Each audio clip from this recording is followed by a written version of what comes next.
Atomic lattice বোঝার জন্য এটা একটা সহজ মডেল। এর জন্য লাগবে একটা পুরনো সিডি ডিভিডির কাভার খুলে ভেতরে সিডি ডিভিডির কালো প্লেটটা বার করে নাও। এবার বাইসাইকেল প্যাডেলের স্টিলের বল বেরিং দিয়ে 3/4 কাভারটা ভরে ফেলো।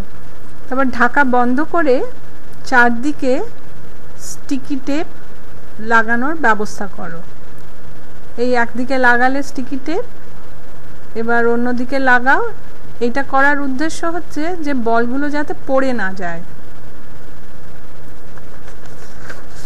এবার যেখানে সেখানে ঘোরাও, যেদিকে খুশি ঘোরাও, ট্যাপ করো, দেখো কীরকমভাবে বলগুলো অ্যারেঞ্জ হচ্ছে।